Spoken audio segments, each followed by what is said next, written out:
everyone. All right, so I will go ahead and call the meeting of database management to order at 9:39 a.m. So thank you all for showing up today and coming. So the first item on our agenda is just introductions. It's the start of a new fiscal year, so we've had some changes in the group. So I thought we could just go around and introduce ourselves, share what your role is at your library, and then share if this is your first time on database management, if you've been on any other advisory groups, or if you're new. So I can go ahead and start. My name is Deborah Wishmeyer. I've worked with all of you before, so I know you all know who I am. I'm the Member Services Manager at CCS, and I'm the liaison for database management. Carrie, you want to go next? All right, I'm Carrie Carroll. I'm the Account Services Manager with the Fox River Valley Libraries. This is my first time on this database management group, but I was also on the CERC ILL advisory group last year. Welcome to database management. We're happy to have you. Joel?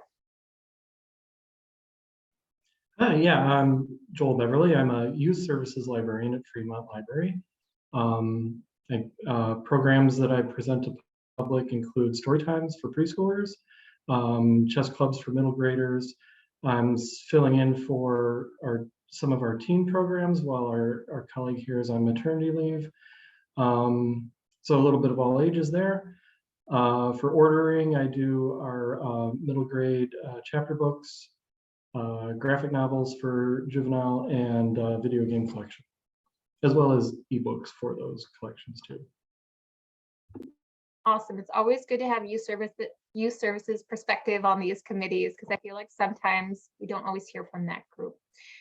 Jessica.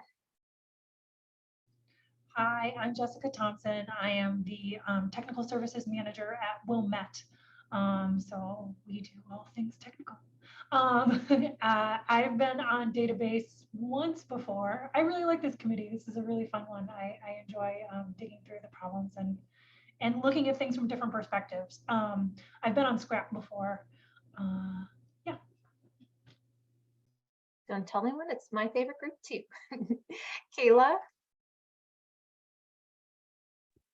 I'm Kayla. This is my second year on database management. I've been on Scrap before. I am half technical services and half public services. So it's an interesting perspective. And one we've relied on heavily in the past year because you have a great dual perspective, as is Catherine, who's not here today. Helga? Hi, I'm Technical Services Manager at Morton Grove. So for us, that's ordering, receiving, processing, cataloging, all of the stuff just like Jessica, and also have been on database management before and Scrap as well. Everyone is very experienced on this committee this year. Romy, you can round us out. Great. This is also my second year on the committee.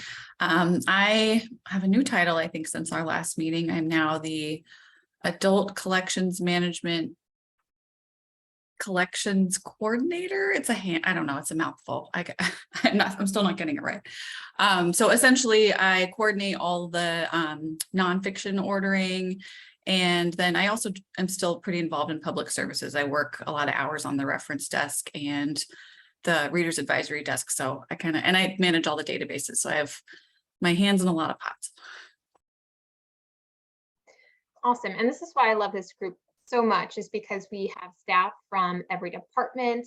Normally we'd also have directors here as well. So it's our only committee where we have directors like CERC staff, tech staff, public services staff. So we get a really great range of perspectives and ideas on this group. So awesome group to be on.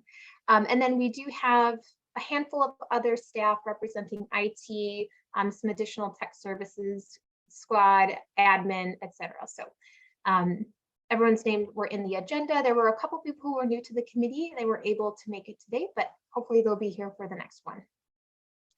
All right, so our next item on our agenda was the approval of the minutes from the March 3rd, 2022 meeting. Did anyone have any changes to the minutes?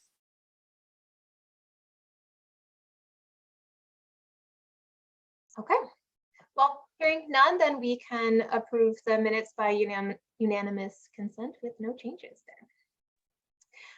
All right, so for the next agenda item, since this is again a new group, and some of you are new specifically to database management, I wanted to just go over the group itself, give everyone a chance to ask any questions that you might have before we jump into talking about item stat codes. So I'm going to go ahead. I put together just a very brief PowerPoint to keep me on track. So I'll go share my screen.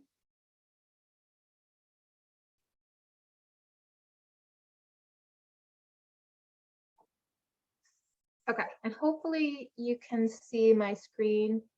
Someone give me like a, okay, I see Kayla nodding. All right. So what is database management?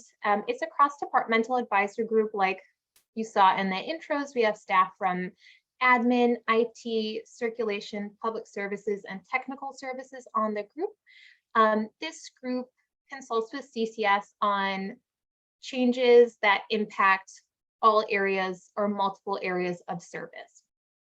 So this includes system or ILS configuration changes if we want to make changes to shared Polaris settings.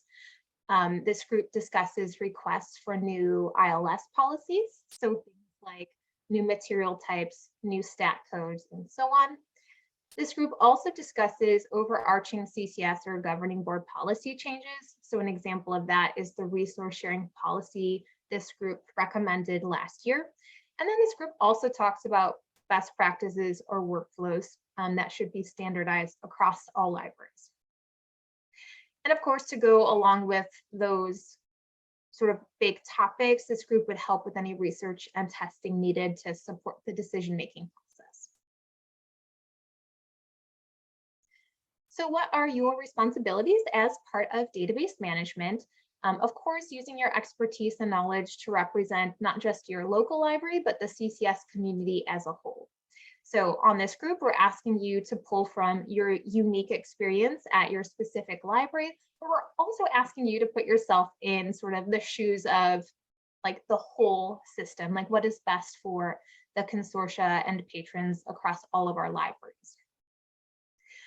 So as you know, we have 4 advisory group meetings per year. Sometimes if we don't have agenda items, we'd cancel a meeting, or if we need to have a supplementary meeting, we would schedule an additional meeting. So it's generally though about 4, so not too big of a time commitment. We do ask that in between meetings, if needed, you would engage in online asynchronous conversation and research. Typically before a meeting, I would send packet or extra information to read up on prior to the meeting, and oftentimes staff on the committee would consult with their colleagues if there was an item on the agenda that could benefit from that kind of discussion in between meetings. This group also works with CCS staff to present findings and recommendations to other groups if needed. So for example, if we needed Helga to come to CAM to present on a decision, I might pull in her expertise and ask for some help with that. So how does it actually work? Typically, CCS will receive a request for a setting, a policy, a configuration change, and then we'll add those to the agenda. We get requests from a variety of sources. Staff will submit requests for changes through tickets. Sometimes we'll get ideas for changes through user testing, from discussions at advisory and technical groups. Sometimes items will come from our governance committees. And sometimes Polaris will have software upgrades and settings we need to centralize that will be pulled from, again, those software upgrades for Polaris. At the meeting, CCS will generally present a recommendation to the group and how we think we should move forward based on the data we have access to. The group will discuss the decision and the recommendation and the data provided. And then it's a little formal sometimes, but someone will make a motion a second, and then the group will vote. And motions would be approved by a majority of those present. Any questions on that? So how does database management fit into like the overarching decision-making process at CCS? So CCS has this decision-making matrix, which looks kind of confusing when you first look at it, but I'm going to walk you through it to illustrate how decisions are made across the consortia. So if the decision does not involve a change to staff workflow, so you can keep doing your job as you've been doing your job, you're not required to make any changes, and there is no money involved or staffing impact, the advisor group, in this case database management, would make a recommendation to CCS, and CCS would have the authority to approve or implement that recommendation. After which we would inform technical groups and governing board as needed through the newsletter, updates at meetings, etc. An example of this one is going to be the item stat code agenda item on today's meeting agenda. There's no change to staff workflow, doesn't cost any money to add a new stat code. So this group has the autonomy to make the recommendation for CCS to implement. Now, if there is a change to staff workflow, but still no financial or HR impact, the advisory group would recommend a change to the corresponding technical group. So for example, if this group recommends that, I don't know, every library processes the pick list every 30 minutes instead of once a day, that recommendation would go to the circulation technical group for final approval. And then sort of the last line here is a decision that would have financial or HR impact. So it would cost money to CCS or the libraries, or would require some sort of staffing change, or we're adding to a service, or it's a policy change. Those decisions, again, this group makes a recommendation, but they would go up to governing board for final approval.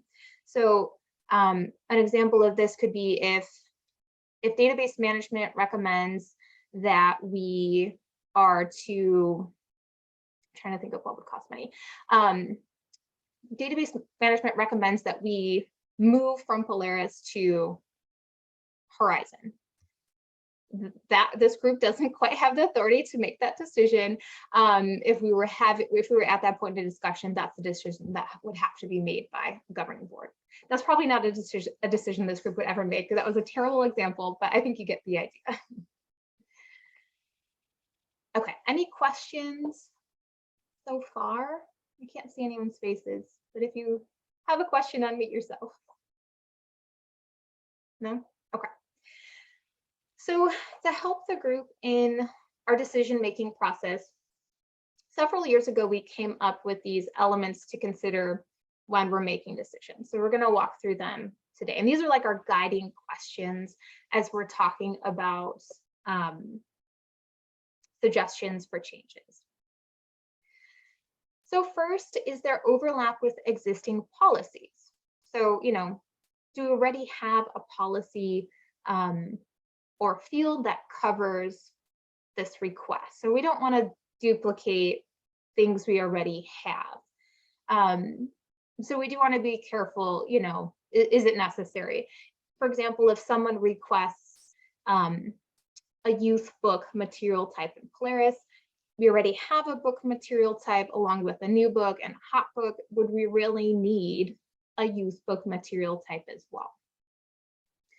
The next question is, do these items need to be treated uniquely from existing collections? So is there a benefit to calling out a group of items, a group of patrons, etc.? Is there a reason that they would have to be pulled out separately from what we already have? And then of course, always we want to consider how a change would affect the patron experience and how a change would affect the staff experience. Now, not every item we discuss will have an impact on patrons, and not everything we discuss would have an impact on staff. So those are two questions that we do always want to keep in mind. Next is, will there be widespread adoption of the policy across the consortium? Or is this something that really is only going to be used by a single library? So we always want to be mindful of, are we taking on a big project for the benefit of all of CCS, or is this something really that would have minimal impact and only impact a couple of libraries? Next, will libraries be required to use or implement a new policy, or is it something that would be optional? When we require things, there's always a lot of extra things to consider for implementation. Will retro or ongoing maintenance need to be done?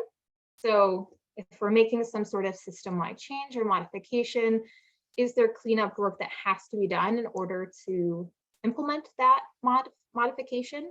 And who will do that work? Is it CCS staff centrally, or will it require work by individual libraries? Any questions on the questions? And again, like I said, not all of these questions will apply to every decision we make, but it's kind of a good framework as we're thinking about agenda items at future meetings. And if you have any suggestions for things we could add to this list, let me know. I appreciate you put those together. That just really helps focus some of the conversation. I know first time around, I was always sort of like, well, what exactly are we answering? This is really helpful. Thanks. Yeah, I like having the questions because it's really hard to get your brain going sometimes on some of these agenda items or requests, but these really help, I think, put your focus our discussion where it needs to be. Okay, just some previous project of the group. I know several of you have been on the committee before, but these are just a few of the things that we've worked on over the past few years. Last year, our big project was research into an eventual adoption of the resource sharing policy. That work spans the entire fiscal year last year. We started working on it in August, and we ultimately recommended it in March. So we spent several meetings focused on that project last year. So thank you and congrats to everyone who worked on that with us. It was a huge project that was sort of unplanned for last fiscal year. In the previous 2 fiscal years, we also worked on the approval of the new patron race ethnicity fields requested by Evanston. So this group dug into that before ultimately approving the addition of those fields. And then another example is the adoption of replacement immigration headings. This group voted on the replacement terms to replace illegal aliens in fiscal year 2021. So that gives you kind of a taste of some of the variety of topics this group discusses. Again, ranging from overarching CCS policy to something like the replacement of subject headings. You get to do a lot of different things here. So for fiscal year 22-23, we know for sure that we'll have 2 things that we'll be focusing on in previous meetings. The first is to identify gaps in data availability and reporting services offered by CCS. So CCS has really focused on the data and reports that we've been providing to our members, and we're going to continue this deep dive in the next year. So you'll help us do some of that research at our upcoming meetings. And then, as I mentioned earlier, we'll also spend a little bit of time analyzing the post-resource sharing policy data to see if we can identify the impact of the policy and or if we need to make any adjustments. And then, as always with database management, items just come up ad hoc. So this is certainly not all we'll work on this year, but these are sort of like 2 of the bigger projects that we know are on the docket for future meetings.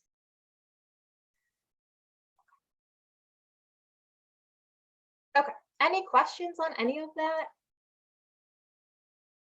You all have been on committees before, so I know it's not new. So thank you for being patient during that review.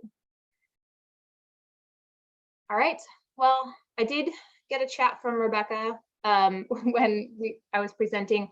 She said that because based on that chart I just showed you, this group technically isn't approving the stat code. It's okay if we still vote today to just recommend it or not recommend it, because you don't have to recommend it. That it's okay, CCS ultimately has the final decision on that. So we'll just go ahead and we'll jump then right into that agenda. So hopefully the info I provided along with the agenda gave a good summary. Indian Trails has requested a new item stat code for Library of Things. So in your packet, I sent out a list of the current item statistical codes. In consulting with Indian Trails, they felt like none of the existing item stat codes really encompassed their Library of Things collections, which spans many items, as I'm sure all of you know, from hotspots to telescopes to all kinds of other fun and exciting things. So again, for those of you who might not be familiar with item stat codes, these are really it's a field in the item record that is used to enhance reports. So we have a variety of item stat codes that span from Dewey Decades to genres for music and fiction to some like legacy sort of like youth formats like board books, etc. Item stat codes have no impact on system functionality, so they don't control checkout limits or anything like that. They're solely used for reporting purposes. So again, the request is for a Library of Things stat code. Currently, not all libraries have a way to identify their Library of Things items. So some libraries have a shelf location that would indicate Library of Things, but other libraries shelve these items in various areas within the library, like some are kept at reference, some are kept at CERC, some are on the shelf. So there's not necessarily a uniform field that libraries are currently using to indicate an item would be part of their Library of Things collection, which is why Indian Trails is specifically requesting this. Most libraries, I did just some basic reporting ahead of the meeting. Most libraries are currently using the other stat code for their Library of Things item. I've put in your agenda, 88% of items with a material type of equipment have a stat code of other, which is not super helpful. We did put that other stat code in there as sort of this placeholder for things we, didn't have a stat code for, but that's a huge percentage of items for that material type having a stat code of other, and I don't think it's particularly helpful for libraries at this point. So I'd love to just open this up for discussion if anyone has any thoughts.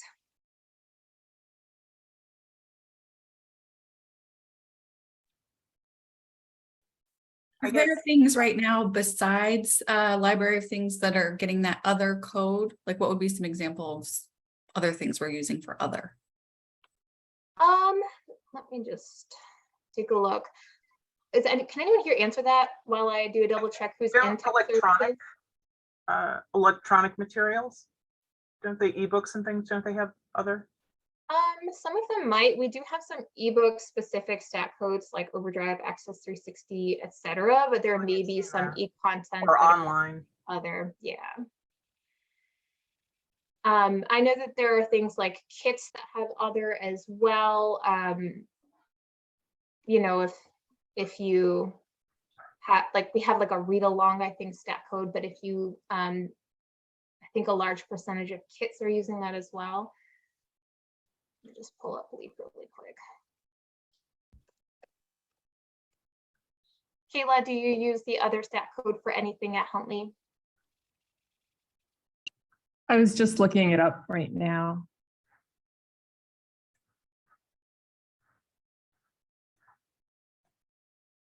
Yeah, and I think that was just really like when we migrated to Polaris, we put in some item fields that were essentially placeholders, like if we just weren't sure what something should go to. So I don't think we ultimately intended for that to be used as heavily as I think it is at the moment. So let me just pull up some examples.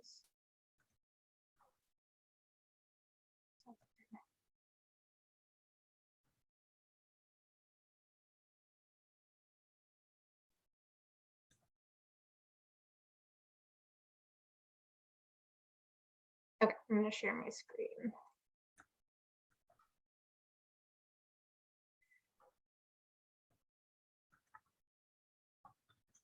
All right, so I just ran a quick report of all items. We have over 10,000 items that currently have a stat code of other, which is a lot. So we can see Niles has some of their map collection. Some people are using other for book bags, maps.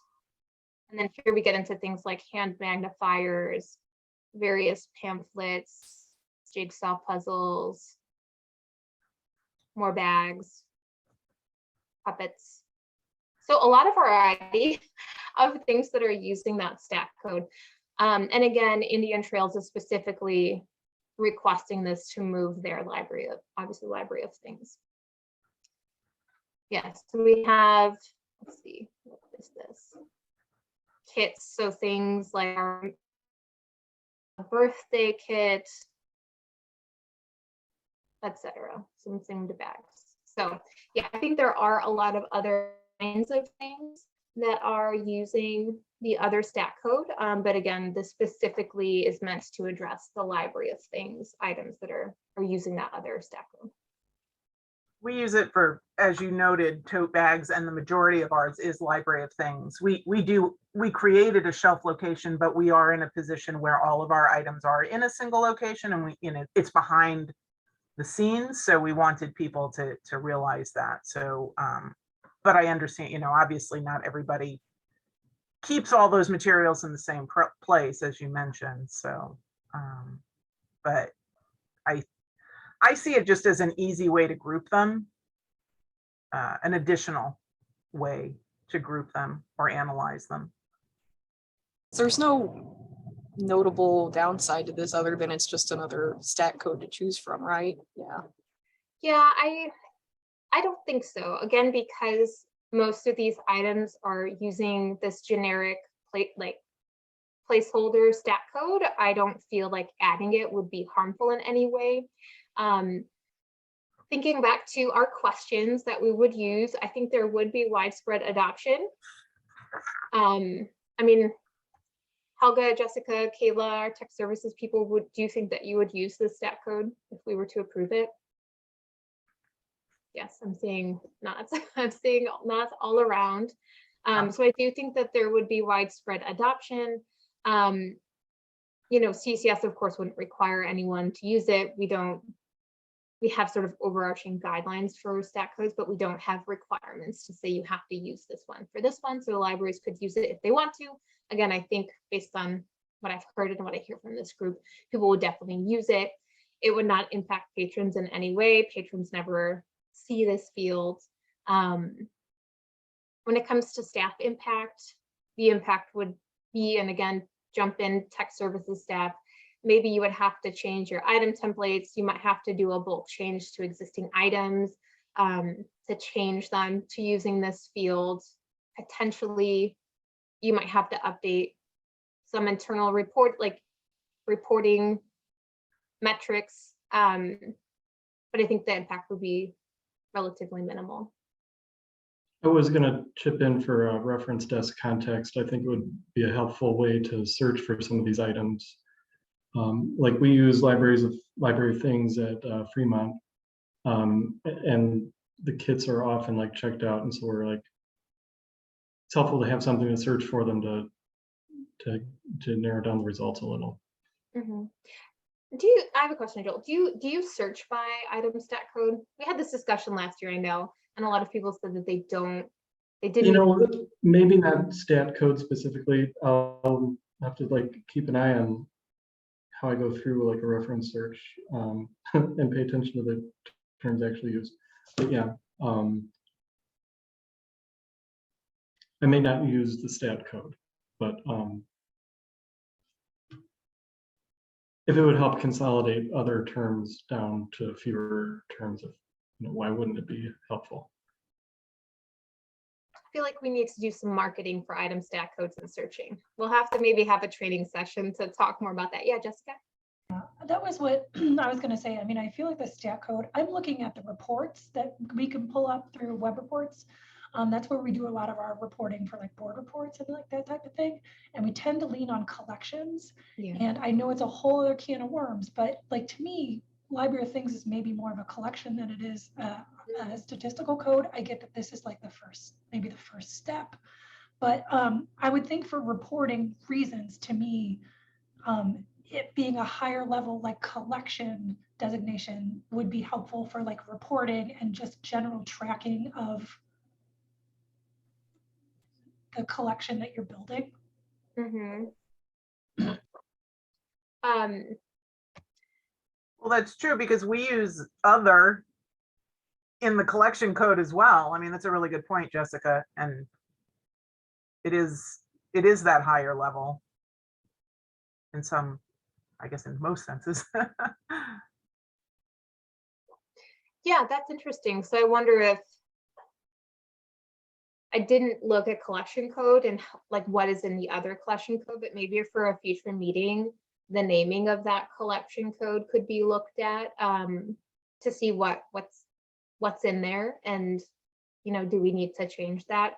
Collection code is kind of a different beast because we use those for like statewide reporting things. So changes to those, I think we'd have to do some more digging on, but I think that's really good food for thought for future discussions. Oh, is this your collection? This is a really dumb question, probably just not from a tech services background, but could you just briefly explain the difference between this code and the format? Yes. So the format or material type is a little bit different. So the material type was meant to describe like the physical nature of the item, which is why you see things like book, DVD, Blu-ray, audio, like CD audiobook. And we have different levels there. So we have like new, regular, hot, because the material type does impact system functionality. The material type controls checkout limits and hold limits. So how many of a thing a patron can check out and how many they can place on hold. So that field was designed for that purpose. And the item stack codes were built to like not replicate the same data. So previously when we were on Circe, and seems like ages ago now, we had thousands upon thousands of codes. And often they were really duplicative. We would have like, Caleb or Jessica, maybe you could tell me, but we had like new Spanish youth books. And they got like very hyper specific, which meant the list in a consortia was very long. And we would just add these new values by request. And we didn't go through this kind of approval process that we go through now. And again, the list became very unwieldy as we just sort of approved everything that was requested of us. So when Polaris, we built the system to, again, we attempted to not replicate data across fields, which is why in the chat, you see we have like general audience fiction or adult. We have teen collections, we have youth collections. So that's like our audience breakdown of youth, teen, adults. Then the material types would sort of further break that down to like books, AV, music, etc. And then the stat codes were meant or supposed to contain information that wasn't held in those. So it's not really meant to be audience. It's not really meant to be format. It's more meant to be like genre, Dewey number, etc. So additional information that isn't captured by the other fields. Thanks, that's helpful. It's kind of a lot of information. And I know like it has its benefits and its downsides to do it that way. It makes reporting sort of, you have to like chunk your reporting.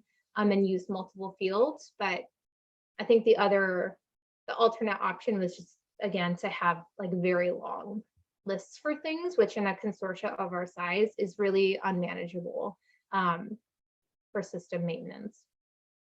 That was a good question though.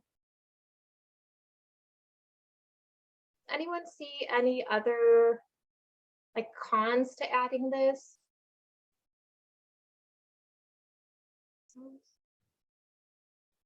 Any other discussion items, or do we feel like someone is like ready to make a motion?